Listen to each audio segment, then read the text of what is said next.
Hi guys, I'm Brian for PenTech.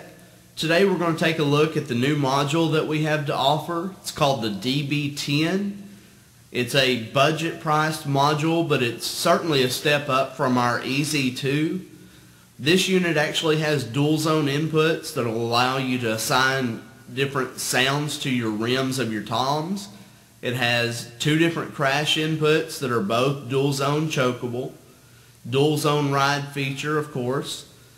What's cool about this unit is it also has an SD card input that will allow you to store additional drum kits. You can also put MIDI songs on there and use it to play back your own songs. This unit also has a separate auxiliary volume control, so if you're plugging in a CD player or an iPod, you have control right there on the unit for the sound level.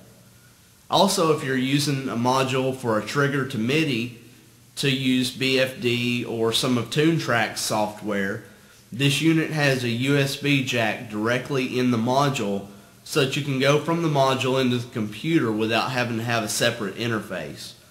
What's great about it, even though it has all these features, this module is still relatively low priced. Let's go ahead and take a look at it and look at some suggested settings.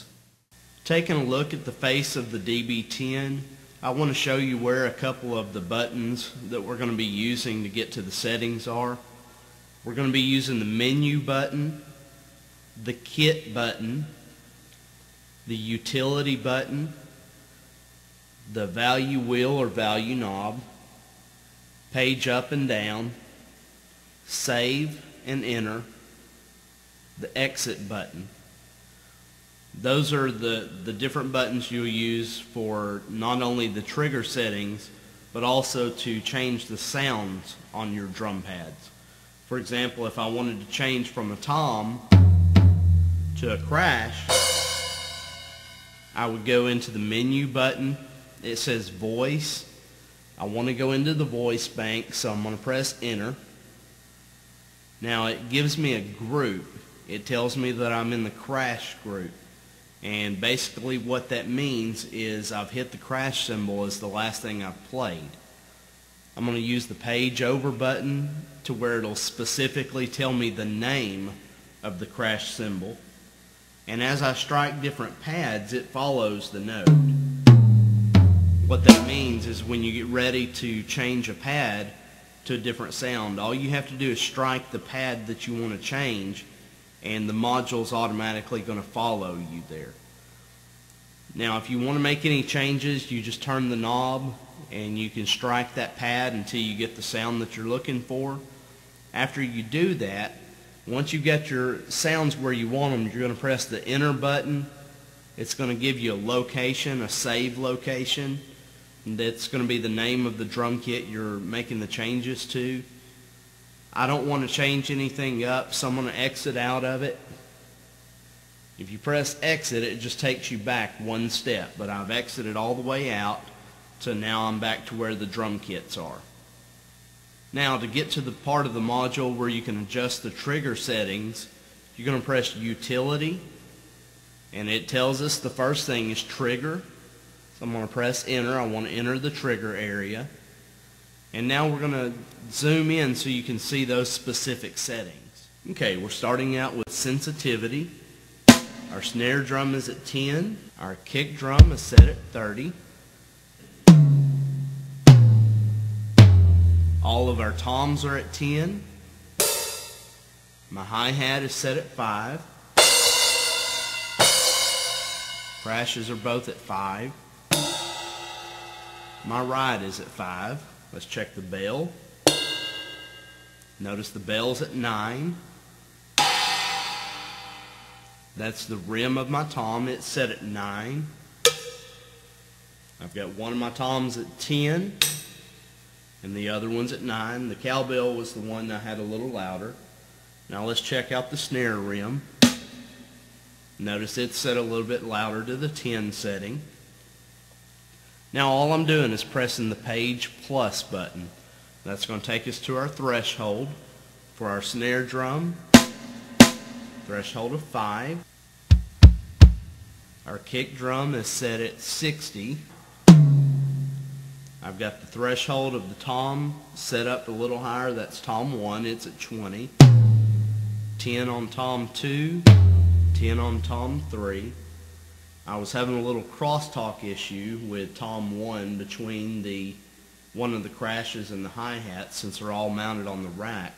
So I increased the threshold a little bit. It didn't cut out any of my playing, and it solved my problem. Now we'll take a look at the hi-hat. It's at 15. My crashes are both relatively high, again to avoid a crosstalk issue. 15 for my ride. Let's take a look at the bell. Bell set a little bit higher. Now I've got my threshold on my toms at 65. And then for my snare drum, it's turned down a little bit to 50. Okay, again, we're going to page over. This is our velocity curve. Now notice this says normal. That's where we want all of our drums and all of our cymbals to be set at. Okay, we're going to page over again. And this is re-trigger cancel. I didn't do anything specific to the re-trigger. These should be pretty close to factory settings. I believe I turned a few of them up just a hair to take care of some crosstalk problems. Snare drum is actually at 0. Our kick drum is set at 10.